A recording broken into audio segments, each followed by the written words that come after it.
Check, check, check. All right, members of the media continue to funnel on through, but we're going to go ahead and get this party started. Welcome to the 2025 Bass Pro Shops Bassmaster Classic, presented by Under Armour. Final day press conference. An amazing event, record-setting, as y'all all know, with Easton. But what you may not know is two other guys slid into the top 5 all-time weight limits for Bassmaster Classic history. And that would be Mr. Trey McKinney with 68.7. He is now in 3rd place all-time. And Mr. Lee Livesay with 66.10, 5th place all-time heaviest weight for a Bassmaster Classic. So with that being said, it was a tremendous event. We're very, very proud of what happened here in Fort Worth. While we wait for Easton to kind of decompress and do a couple of things with TV, we're going to go ahead and start the detailed press conference with our guys up front. And I know that everybody's going to know, especially the folks at home, what in the world did you catch these fish on? And so if each of you, starting with John, will kind of walk us through your primary baits and your primary patterns, that will answer a lot of questions. So let's start with Mr. John Cox. Hey, guys. So I day one, I threw the Berkeley Power Blade quite a bit, and I caught most of my fish on that day one. I think I got one on the Fritz side that day. I was really grinding that day. I mean, I caught probably like 10 or 15 fish that day.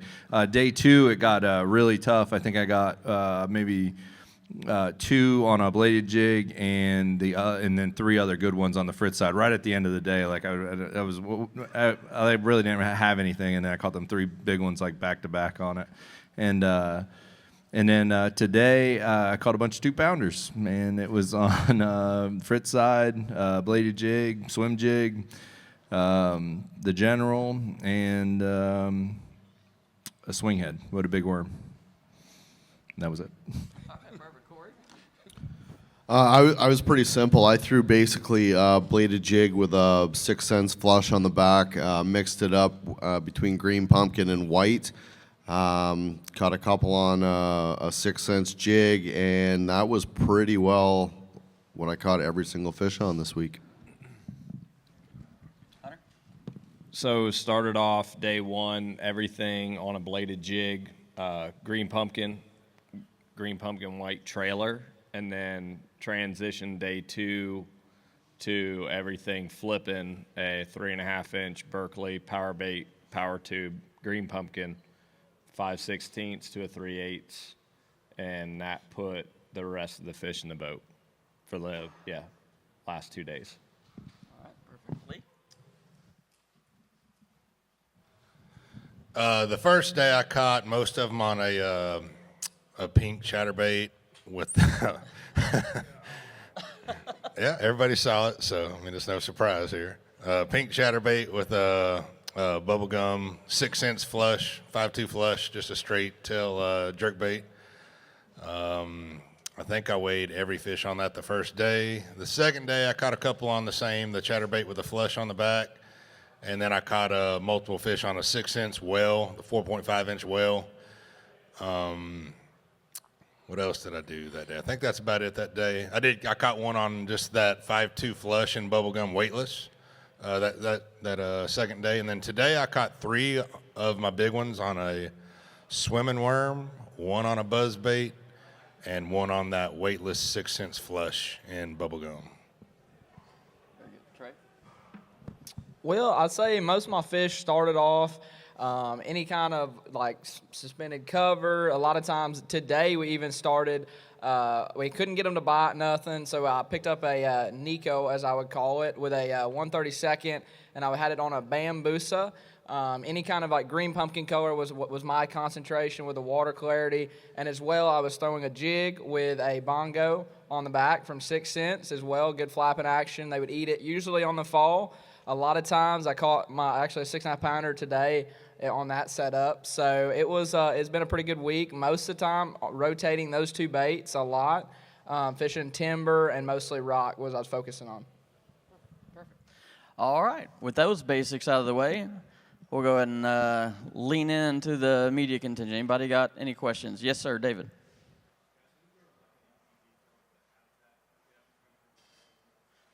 And I'll repeat that question so our folks at home can hear it.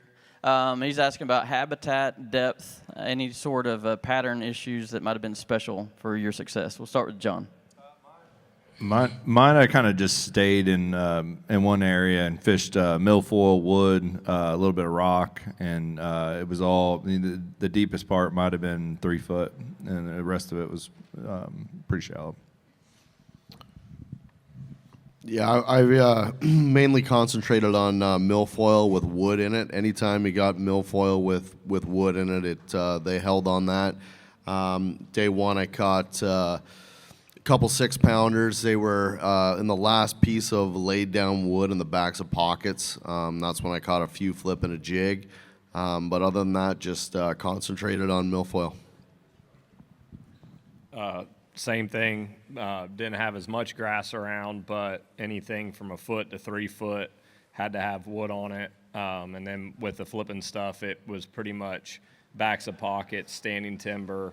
Didn't really matter if it had branches or not, but just feel like those fish were pulling up the spawn, flipping around those shallow trees. Yeah, I was close to the same. I fished milfoil the whole time, 1 to call it 6 foot. I fished a lot of flats, a lot of just really flat milfoil, and then some drains too. The very backs of drains that had milfoil that kind of bottlenecked down with timber were key today. I focused on a lot of like the last timber in pockets before they got ready to spawn, as well as like some drains that we had some shad going in it. We had a few fish roaming around. Most of them love like the thicker, I guess they call, what are they, mesquite trees, like the big bushy ones? Something like that out there. When it had a lot of limbs, anything like that out there on there, they would sit in there. You wouldn't be able to visibly see them on scope. You would just have to sit in there, flip it, and finally you'd get him to show himself. That's kind of what I was focused on mainly, was either a real big bushy tree of the creek or trying to go down in any kind of isolated rock moving back to spawn. Perfect. All right, very good.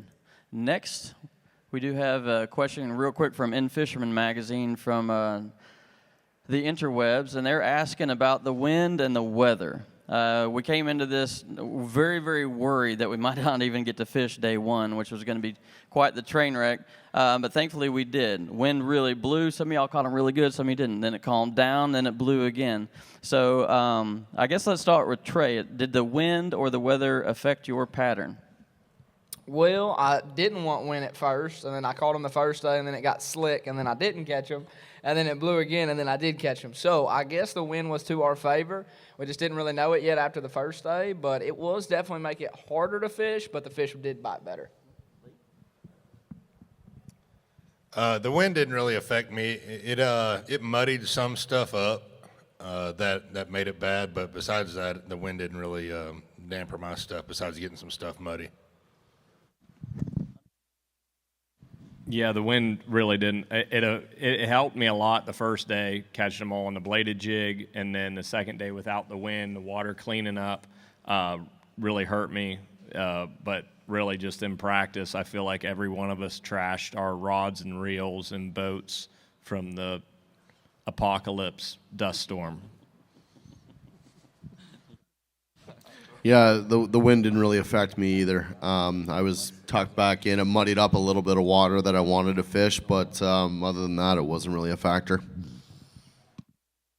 Yeah, I was kind of looking forward to the wind, and then, I mean, I just, I don't know. It was good.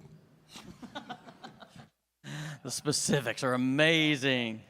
Very good. All right. Any other questions from the media? No shy? Yes? Yeah, Pete.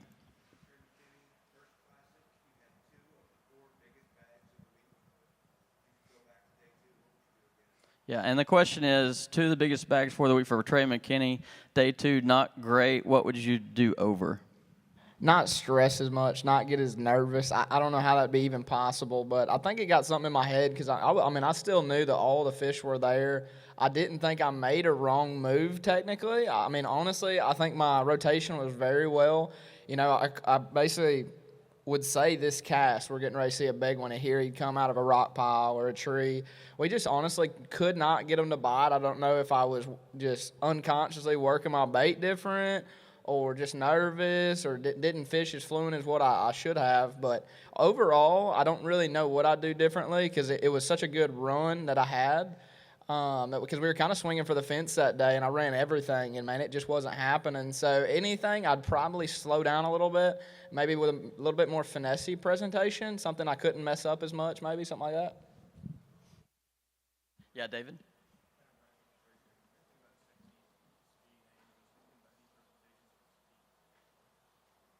Any tricks to the trade? Any special presentations or keys that might have given you an edge for success, John? I think the only thing I did, I kind of fished my area like I was trapped in there, you know. So I just kind of went around and around and threw at everything, and I made a lot of casts this week.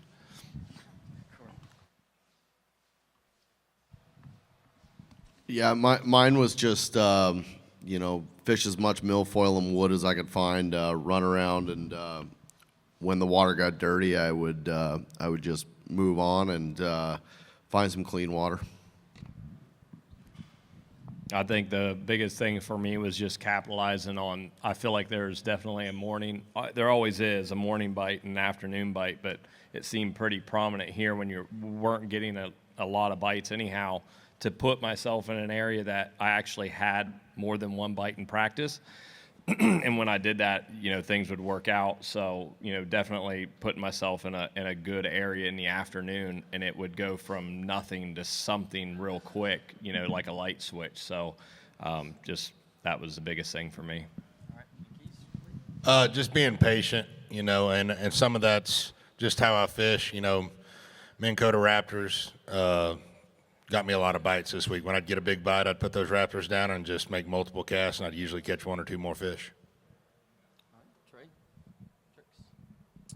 I think a lot of it that helped me is I really had nobody around me in my best area. My one area, I had a few boats. It seemed like people would rotate through, but other than that, I seen one angler when I was at my other stretch all week. So that was definitely a key. I could kind of take my own time. I was in no rush. I could do what I wanted. I didn't have to worry about, he's going to go over there, start here, anything like that. I could just fish fluent and how I wanted to, I think was my big key. Lee, this question is specifically for you. This is now 2 years in a row you've put yourself in a position to win this tournament, and I know the kind of competitor you are. What does it feel like, both from a drive perspective and as an emotional perspective, to be right there, only to get just beaten? You couldn't do anything about it, really, because you fished as clean as you could. Well, I'm not happy. No, I mean, I talked about that on stage a little bit. I tasted, I want it. It's just, I wanted it bad here, obviously, being in Texas, but it just makes you want it even more. What do you do to keep that drive going? Is this something that just lasts in you? Oh, yeah, for life. There's a reason Hackney's still showing up. All right, very good. Any other questions? Do we have one over here? No? Okay. All right. Well, if we're good here, I know y'all got to interview these guys for a while before we got on stage. So if we're good with this crew, we're going to let them go be angry at a Bud Light, and then we'll wait on Easton. He's still with TV. I just got the word. But again, congratulations, guys, on an amazing Bassmaster Classic. We get them some love. Very good. Easton should be here in the next 5 to 10 minutes. Easton Fothergill.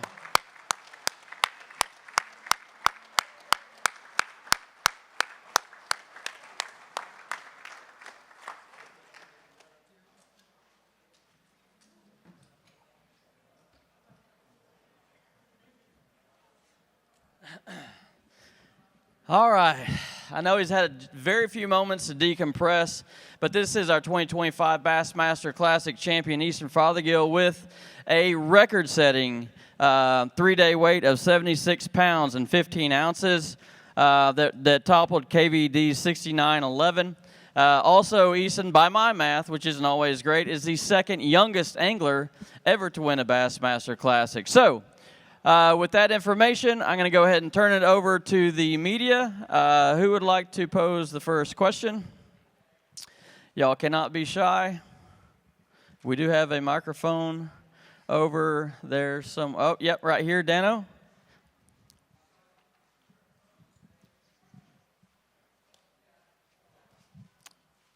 Is that on?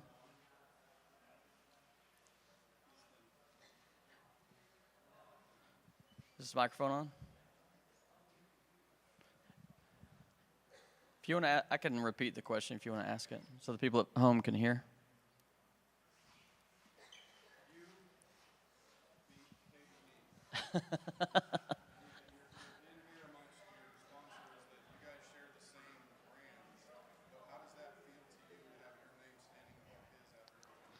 And the question is, I'm going to repeat it for the folks watching at home.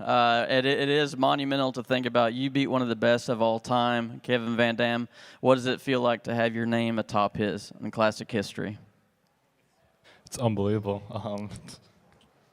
It has me speechless, just like everything that just happened. I mean, it's the week that I had. It was a dream come true, really. I mean, nothing went wrong. Everything went completely right. Every decision I made was the correct one, and just a dream week for sure. And also for the folks at home, if you could go ahead and walk us through baits, rod, reel, line, everything that helped you become a Bassmaster Classic champion, that'd be great. Yeah, my key bait this week was a Strike King finesse worm, Nico rigged, varied between 1/32 and 3/32 ounce weight. I wanted to go as light as possible, but I had to upsize the weight when the wind blew. The rod was a 7-foot medium Lew's Elite Series with a Lew's Custom Light 300 size reel. 8-pound braid to a 17-pound fluorocarbon leader, just for the abrasion resistance and all that structure that I was fishing. So that was my key setup this week. Also some fish here and there on a jerkbait and also a jig. And your biggest fish of today was caught on? Nico worm, that Strike King worm. Perfect. Very good. Next question. Yeah, Louis?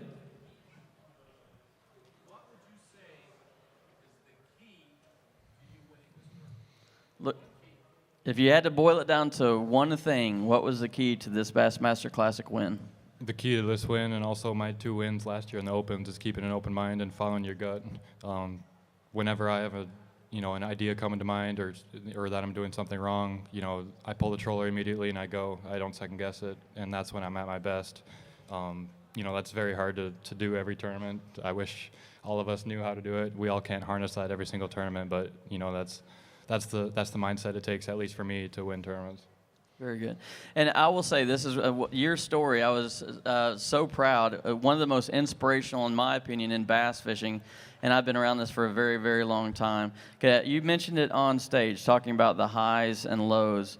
So let's talk about the change in your mindset. What gave you the momentum to go into this event to win it?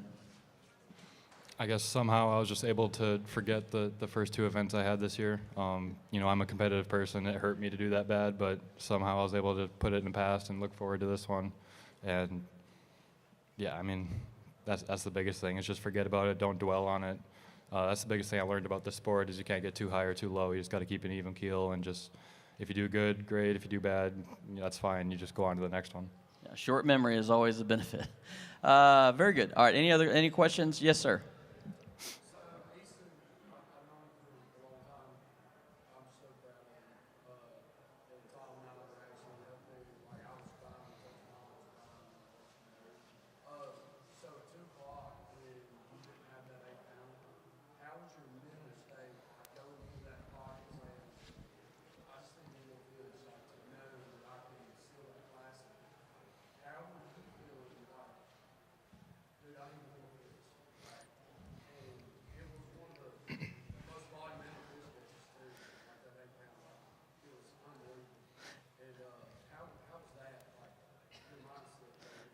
That is a great question. I'm going to repeat it for the folks at home. It was knowing that you only had 3 fish in the live well, or was it 4? But still needing some more weight. At the very near end of the day, how was your mindset, and what did you do to overcome any doubt? Yeah, so at that point, 2 o'clock roughly, it was 4 fish for roughly 14 pounds. I knew I was 1 good bite away from possibly sealing the deal. I was not expecting an 8-pound bite. I was hoping for a 4 or 5-pound bite. And that was a pocket that I had found yesterday afternoon. late in the day, I caught a 5-pounder, and I left a bunch more fish in there, and that's actually where I started this morning, but it was not happening. And actually, when I was on my way there, I second-guessed myself, like, you know, it really wasn't active this morning. Maybe I shouldn't go in there. Let's go somewhere else. But in the back of my mind, gut feeling, I was like, we better go check it. And we went in there, and first tree I pulled up to, there was 2 giants on it, and one of them was her. And I spent, I don't know, 10, 15 minutes on her, and, you know, broke 4 baits off, just trying to make the perfect cast, because I was not going to go up to her and, you know, disturb her to get my bait. And, you know, finally I made the perfect cast, and she bit. That's incredible. Yeah, David. Easton, with any of your presentation, the Nico or the other ones, any key to technique, distance, angle, speed, adjustments you made? I guess the key for me was having the right weight size, the right fall rate for, you know, where the fish were in the water column, and also the wind speed, so I can make accurate casts. Obviously, when there's more wind, I'd upsize the weight to a 3/32, and yesterday when it was sunny and calm, I did 1/32. Excellent. Yeah, Dano? Hey, early this morning, you lost one, and you put the rod on the back of your neck, and you kind of flexed. Were you pretty intense or pretty nervous this morning? Was that something that you kind of start thinking, oh my gosh, what's coming on?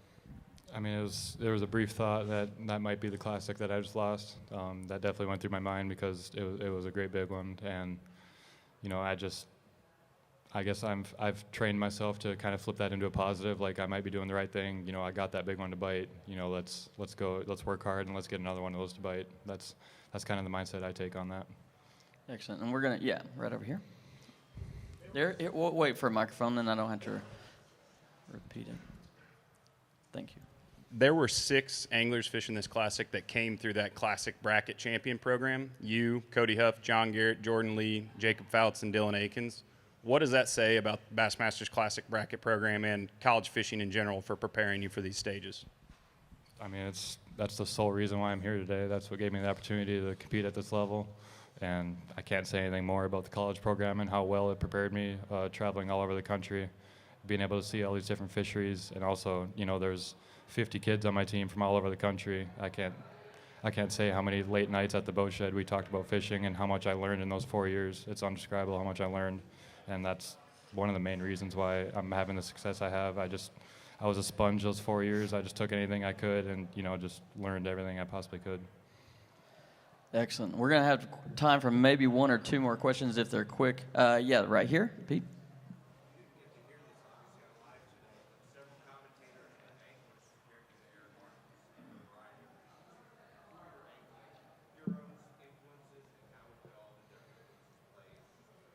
Excellent question. Yeah, Pete said, I would ask, you know, you've been compared to Aaron Martens, one of the greats, all-time greatest fishermen and humans. And so who have been your influences, and how have you been influenced by those anglers to get to this point? One of my biggest influencers is Aaron Martens. Wow. I have a painting of him from 8th grade that I made of him, and, you know, I have one of his jerseys that he wore, and he's definitely one of my instrumental anglers, and the other one's definitely Brandon Polinick, for the angler he is and also the person he is. That's incredible. All right, real good. If we don't have, do we have any more? Because we do have Night of Champions. All right, let's get. We got one more right up here at front, and here comes the microphone. Oh, thank you. Thank you. Hello, I'm a media person from China. I flew 12 hours to come here, Oh, wow. and it's my first time coming to the Bassmaster Classic on site. So my question is, how do you feel like getting the Classic champion, and after that, are you targeting the AOI? I mean, the Classic is a dream come true for me. I mean, I never would have thought it'd be attainable until, you know, the first couple days this week. But I mean, it's a dream come true to even be here, let alone, you know, win the Classic. So there's an AOI question left. Is that going to be is that the next goal, Easton? We're going to have to kick it in gear to win AOI this year. I promise you that. We're going to have to make something happen. But, you know, that's a dream too, and maybe that's the next one we'll chase. But yeah, I mean, we can flip it around. There's still 7 events left for sure. Thank you. Very good. All right, we can do one more. What was the moment you knew you'd won it? I mean, there was never a moment I knew I won it, but after I caught that 8-pounder, I definitely knew I made them earn it if they did beat me. I mean, it would take in the biggest bag of the tournament to beat me. I knew there was a really good chance that I won. So, but there was never a moment where I was like, yeah, I won this tournament. Very good. All right, so what we're going to do now, they're very good. Let's give him one more hand, guys. Easton. So what we're going to do real quick, he has to get to the champion's toast, so it's a bit of a drive away. But if there are a couple of you guys that need a moment, about 30 seconds, 45 seconds, he's going to be right over here. I know his sponsors probably want to get a photo with him. Then we're going to slide right over here to this corner of the table, and we're going to have a total of maybe 5 minutes to get that stuff done, so let's be super fast about it. But if y'all want to, come up here. I know y'all supported him, and he appreciates everything y'all have done. Slide up here, and let's greet our new Classic champion. Thank you very much.